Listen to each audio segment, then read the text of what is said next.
आखिर जन स्वराज के पास ऐसा क्या मंत्र है कि यहाँ बिहार में 1 साल में पलायन बंद कैसे होगा? ये तो स्वाभाविक बात है, जब 10-12-15 हजार के रोजगार होगी तो पलायन लोग ना करी। कुल 50 लाख से ज्यादा लोग, 50 लाख से ज्यादा युवा जो है वो बाहर गया है मजदूरी करने। जो लोग बाहर गया है मजदूरी करने वो औसतन 12 से 15 हजार रुपया कमाता है और खर्चा के बाद घरे 6 से 8 हजार रुपया भेजता है। तो अगर 10-12 हजार रुपया के रोजी रोजगार का व्यवस्था बिहार में हो जाए तो कोई आदमी उसमें जाना नहीं चाहेगा। तो ये व्यवस्था कैसे होगा? तो हम लोग जन स्वराज में कहते हैं कि रोजगार मिलने का क्या उपाय है। बिहार में आदमी बुझेला कि सरकारी नौकरी होई, कितना आदमी आके बुर्बक कहते कि हम 10 लाख नौकरी दे दे, लड़का वही में अजुराइल बाड़न की सरकारी नौकरी से बेरोजगारी दूर हुई। तो वह एगो आंकड़ा याद रखी कि पिछला 78 साल में बिहार में जितना आदमी सरकारी नौकरी आज कर रहा बाड़न, चपरासी से लेकर मुख्य सचिव तक, संविदा कर्मी को भी जोड़ लीजिए, सबका संख्या गिनिएगा तो 23.25 लाख आदमी को सरकारी नौकरी है। 23.25 लाख आदमी को सरकारी नौकरी मिला है 78 साल में। मतलब 1.97%, करीब करीब 2% आदमी को सरकारी नौकरी है। तो किसी भी हालत में सरकारी नौकरी से तो सबको रोजगार नहीं मिल सकता है। कुछ आदमी कहता है कि भैया फैक्ट्री लग जाए तो उसे रोजगार मिल जाए, नहीं मिलेगा। क्यों नहीं मिलेगा? क्योंकि पूरा जो अर्थव्यवस्था बा, जिसमें तनी मनी भी इकोनॉमिक्स समझत हुई, अर्थशास्त्र अगर समझते हैं आप, तो जो पूरा जो अर्थव्यवस्था है इसका 3 पिलर है। खेती है, फैक्ट्री है और तीसरा है जिसको कहते हैं सर्विस सेक्टर। होटल बा, अस्पताल बा, स्कूल बा, रेस्टोरेंट बा, गाड़ी बा, जितना चीज कंजम्पशन जो आप खा पी रहे हैं, तो करीब करीब खेती और फैक्ट्री अगर दोनों मिला दीजिएगा तो 35% होता है। 65% है सर्विस सेक्टर। सैलून कोई खोला है, कोई मिठाई का दुकान खोला है, कोई रेस्टोरेंट चला रहा है, कोई स्कूल चला रहा है, कोई अस्पताल चला रहा है, कोई टैक्सी का धंधा किया है, ये सब सर्विस सेक्टर है। तो 100 रुपया के अर्थव्यवस्था में 65 रुपया ये सर्विस सेक्टर है। और सर्विस सेक्टर में सबसे ज्यादा जरूरत क्या है? आपके पास पूंजी होना चाहिए। पैसा रही तबे ना रवा रोजी रोजगार करब। तो बिहार में पूंजी का बहुत बड़ा अभाव है। यहां लोगों के पास पूंजी नहीं है। आपको लगता है कि यहां लोगों का पलायन होता है। लोगों का पलायन इसलिए हो रहा है कि यहां से पूंजी का पलायन हो रहा है। एजा बैठल इतना आदमी बाड़न, बहुत विद्वान लोग भी बैठे हुए होंगे। आपको यह शायद पता नहीं है कि बिहार से हर साल 2.5 लाख करोड़ रुपया, 2.5 लाख करोड़ रुपया बैंक, जो आप और हम अपने बैंक में यहां जमा करते हैं, 2.5 लाख करोड़ रुपया बैंक वाला बिहार से बाहर भेजता है। गुजरात में, तमिलनाडु में, उत्तर प्रदेश में, कर्नाटक में, आंध्र प्रदेश में।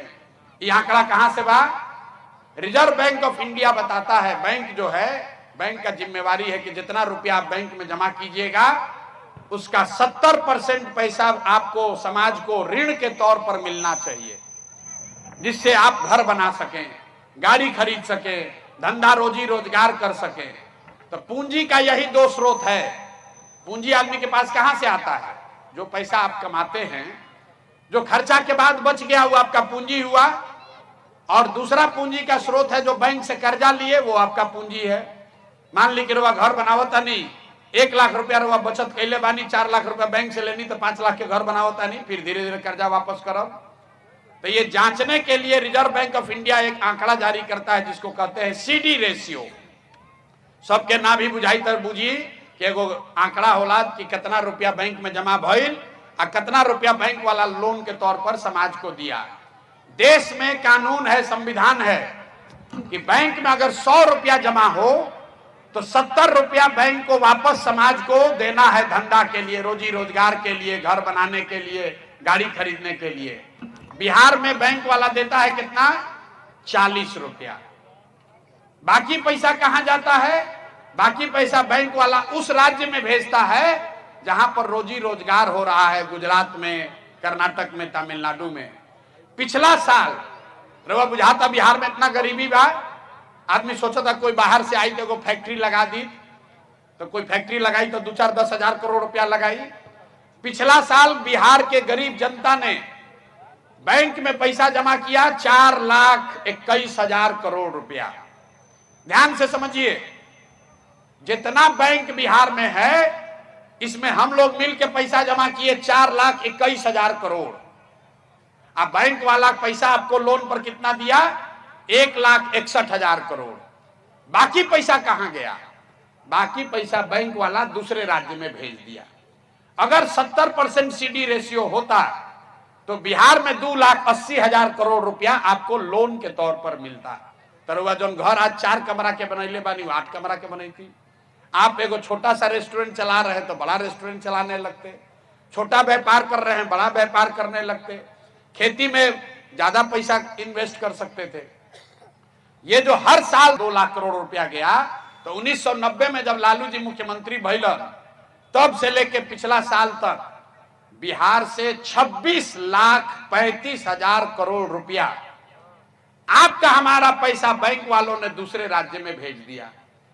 50 लाख आदमी गइलन, लेकिन 26 लाख करोड़ रुपयों एजा से चल गई। तो ये पूंजी का पलायन है। अब आप कहिएगा भैया ये रउआ कौन नया ज्ञान देता, नहीं बिहार में तो कोई बातें नहीं करते कर। ये कौन पलायन है? 26 लाख करोड़ रुपया आपका हमारा बैंक वाला दूसरे राज्य में भेज दिया। आप अंदाजा लगाइए, अगर 26 लाख करोड़ रुपया बिहार में जब इन्वेस्ट होता तो यहां पर कितना रोजी रोजगार पैदा होता। और ऐसा नहीं है कि बैंक का मनमर्जी है कि आप कितना पैसा लोन दीजिएगा। आपके जानकारी के लिए बता दें, देश के स्तर पर एक कमेटी होती है जिसका चेयरमैन होता है खुद प्रधानमंत्री, और हर 15 दिन पर यह आंकड़ा देखा जाता है कि बैंक में कितना रुपया जमा हुआ, बैंक वाला कितना लोन दिया। बिहार में राज्य के स्तर पर उस कमेटी का चेयरमैन होता है मुख्यमंत्री। लेकिन जैसे बिहार में सीईओ, बीडीओ, डॉक्टर, दरोगा मुख्यमंत्री के बात नहीं सुनत, वैसे बैंक वाला भी उनकर बात नहीं सुनत। अब बिहार में आदमी के कर समझ भी नहीं थे। आज तक आप कहीं किसी सभा में ये नहीं सुने होंगे कि भैया पूंजियों के पलायन बिहार से होता। जे जैसे फिनांस मिनिस्टर बा ओकरा से पूछब कि भाई प्रशांत किशोर कह रहा है कि 26 लाख करोड़ रुपया यहां से चला गया, तो कहेगा ये क्या होता है। तो जन सुराज का मंत्र यह है कि अगर बिहार में 70% जो राष्ट्रीय औसत है, अगर बैंक के साथ मिलकर सीडी रेशियो को सुधार दिया जाए तो हर साल 2.5 लाख करोड़ रुपया एक्स्ट्रा पैसा यहां पर लोगों को मिलने लगेगा, घरे घर रोजी रोजगार होने लगेगा। तो ये जन सुराज का पहला मंत्र है घरे घर रोजगार देने का। दूसरा मंत्र ये है कि मनरेगा को सीधे खेती से जोड़ा जाए। जन सुराज ने कहा कि जितना आदमी धान गेहूं के खेती करता, अगर आप ये धान गेहूं का मकई का खेती छोड़ के आप अगर नगदी फसल का खेती कीजिए, मसाले का खेती कीजिए, सब्जी का खेती कीजिए, लहसुन प्याज उगाइए, मसाला उगाइए, तो आपको मनरेगा के तहत मुफ्त मजदूर दिया जाएगा। एक फायदा क्या होई कि रउआ मजदूर मिल जाए यहाँ मुफ्त में, मनरेगा के चोरी हो जाए बंद, 1 रुपया हमनी के लागी ना, कहे से कि मनरेगा के पैसा दिल्ली से आवता। आ जौन मजदूर रउआ के दिया 2 बीघा पर, तो रउआ ओकरा से काम कराई। अभी तक क्या होता कि जितना नीचे पंचायत वाला 40% चोरी करके मनरेगा के लूट मचल बा। तो जो कृषि का पलायन है, एक और लोग जाता पंजाब में हरियाणा में खेती मजदूरी करे, आ एजा जो खेती करता वो कहता भैया क्या है, पहले खैनी खेती करत रही, पहले प्याज उगावत रही, लेकिन मजदूर मिलते नहीं, यही से खेती बंद कर देनी। तो हम लोग कह रहे हैं कि अगर जो कृषि का मजदूर है उसका पलायन रोकना है तो मनरेगा को कृषि से जोड़ दीजिए, किसान को फायदा होगा, किसान को मजदूर मुफ्त हो जाएगा, और लाखों लोग जो जा रहा है पंजाब में हरियाणा में खेत काटने, वो बिहार में ही काम करने लगेगा। और तीसरा जो काम हम लोग कर रहे हैं, तीसरा जो रोजगार का पलायन रोकने का तरीका बताया, दुनिया में जितना एक अर्थशास्त्री बाड़न तो एगो स्कीम कहल जाला इंटरेस्ट सबवेंशन। रुआ कर्ज क्यों, आप रुआ कर्ज काहे ना लिहिला? कर्ज से ज्यादा लोग ब्याज से डरते हैं। तो भैया कर्जा 1 लाख रुपया दे, 10,000, 12,000, 15,000 रुपया ब्याज लागी, तो आदमी डर के मारे बिजनेस व्यापार करने से आदमी डरता है। तो इसलिए हम लोग इस इंटरेस्ट सबवेंशन स्कीम का बात कर रहे हैं। मतलब रउआ 1 लाख रुपया बैंक से लोन ले तो रउआ के कहल जाते कि खाली ऊपर ब्याज 4 रुपया दी, 6 रुपया सरकार के ओर से दिहल जाए, ताकि जितना युवा बारन महिला लोग बा घरे घर लोग लोन ले 1 लाख रुपया 2 लाख रुपया लेके छोटा छोटा काम करो और ओकरा ब्याज 4 रुपया लागो। ऐसे फायदा का होई? फायदा ई होई कि बजट से मान ले कि 1 लाख करोड़ रुपया अगर लोन लोग ले लिया तो सरकारी खर्चा आएगा खाली 6,000 करोड़ रुपया। कहीं से कि 4,000 करोड़ रुपया रउआ दे ब्याज और 6,000 करोड़ रुपया सरकार दी और में 1 लाख करोड़ रुपया घरे घर बट जाई। 1 लाख करोड़ तो घरे घर आदमी कोई गाय खरीदी, कोई मुर्गी फार्म खोली, कोई दुकान खोली, कोई यूट्यूब बना ली, कोई टैक्सी कर ली। तो ये 3 चीज हम लोग करेंगे। पहला चीज, बिहार में 2.5 लाख करोड़ रुपया जो बैंक से पैसा बाहर जा रहा है उसको रोकने का स्कीम है। 3 महीना के अंदर उसको रोक दिया जाएगा। जे बैंक जिनका बिजनेस करे के बाद उसको पैसा लोन यहीं देना है, लोन नहीं देगा तो साला ब्रांच उसका बंद करेंगे, बाहर जाओ भाई। अगर बिहार में पैसा जमा हो रहा है तो बिहार में लड़कों को लोन मिलना चाहिए। दूसरा बात, मनरेगा को सीधा कृषि से जोड़ा जाएगा। और तीसरी बात, जितना महिला युवा है जो कर्ज लेकर बिजनेस व्यापार करना चाहता है उसको खाली 4 रुपया ब्याज पर लोन मिले, ताकि सब आदमी घरे घर रोजी रोजगार करस। तबे उपाय बा। ना तो कोई सरकारी नौकरी है। तेजस्वी यादव कह रहा है कि हम 10 लाख नौकरी दे देंगे। बताइए भला, 78 साल में 23 लाख आदमी के नौकरी मिलल, आई कहता कि हम 10 लाख हम दे देनी। कितना आदमी लड़ रहा बा? नीतीश कुमार कहता कि हम देनी 5 लाख, लालू तेजस्वी कहता कि ना हम देनी 5 लाख। हम कहते भाई कोई दिलस नाम तो खाली प्रकाशित कर दे यार कि कौन 5 लाख आदमी के मिलल बा, नमवा तो बताओ। कोई नाम नहीं क्या बतावत कि कौन 5 लाख आदमी के नौकरी मिलल बा। किसी को नौकरी नहीं मिली है, फर्जी बात करता है। पहले से जो शिक्षक थे, पहले से नियोजित शिक्षक था, उसी को राज्य कर्मी का दर्जा दिया, कहा कि नौकरी दे दिए। अरे भाई वो आदमी तो पहले ही नौकरी कर रहा था। और जौन बचल खुचल बा, वो भी डोमिसाइल नीति गलत होने से जौन 50,000 आदमी शिक्षक नया बहाल भइलन, उनमें आधा से ज्यादा यूपी और मध्य प्रदेश का आदमी बहाल हो गया है। हम लोग का लड़का जाकर बाहर मजदूरी कर रहा है, यूपी मध्य प्रदेश का आदमी आकर बिहार में शिक्षक बन के घूम रहा है। ये नीतीश कुमार को प्रधानमंत्री बनने का इतना चस्का लगा हुआ है। कह रहा है कि भैया दूसरा राज्य का आदमी आके नौकरी करेगा तो वजह पर नीतीश कुमार के प्रधानमंत्री के नाम पर वोट पड़ जाएगी। तो ये 3 रास्ता है मेरे भाई। पूंजी की उपलब्धता सबसे ज्यादा जरूरी है। एक रवा बोल चाल के भाषा में कर उदाहरण समझी। मान ली कि रवा बाल काटे आवता, रवा मन भइल कि एकमा में जाके एगो भैया हम सैलून खोली, रवा बिजुन 20,000 रुपया बा। रवा एकमा गईनी तो पता चलल कि दुकान सैलून खोले में 1 लाख रुपया खर्चा हुई, तो रवा बिजुन तो 20,000 रुपया बा। रवा बैंक के पास गईनी, भैया हमरा के लोन दी 70,000, हम सैलून खोले चाहता नहीं, बैंक वाला बिहार में लोन नहीं देता है। तो 20,000 रुपया का क्या होगा? वो आदमी यहाँ से 2,000 रुपया का टिकट कटाएगा, जाएगा बॉम्बे। 5,000 रुपया खोली वाले को देगा एडवांस, धारावी में कहीं स्लम में जाकर रहने के लिए। 2-3 हजार रुपया खर्चा करी बेचारा, हो जाके कोनो दलाल उलाल के पकड़ के कहीं फैक्ट्री में, कहीं सैलून में नौकरी लागी। तो जो 20,000 बचाया था वो भी खर्चा हो गया।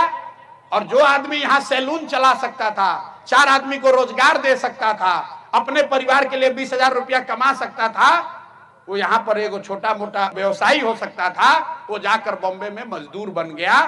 अगर उसको पूंजी यही उपलब्ध हो जाता तो यहाँ पर सैलून खोलता, 4 आदमी को रोजगार देता और अपना परिवार भी चलाता। तो इसीलिए हम लोग कह रहे हैं कि जिसका बच्चा 15 साल से कम उम्र का है उसको पहले पढ़ाया जाए। आ जेकर उम्र 15 साल से 50 साल बा, ओकरा हाथ में पहले पूंजी दिहल जाओ। बिहार के लड़कन के पास वो ताकत बा, हमने के रोजी रोजगार अपने आप करे लागल जाई, पैसा हमने के चाहिए। गुजरात में सबसे पहले पैसा कब हुआ? जब अमूल के रवा नाम सुन ले बानी, ऑपरेशन फ्लड के तहत गुजरात के घर घर में विश्व बैंक से पैसा लाकर महिलाओं को 2-2 लाख 1-1 लाख रुपया दिया गया। लोगों ने गाय भैंस खरीदा और कोऑपरेटिव से दूध जब बिकना शुरू हुआ, घरे घर 500,000 रुपया नगद पैसा आने लगा। वहां से गुजरात की तरक्की शुरू हुई है। अब बिहार में दुर्दशा का बा?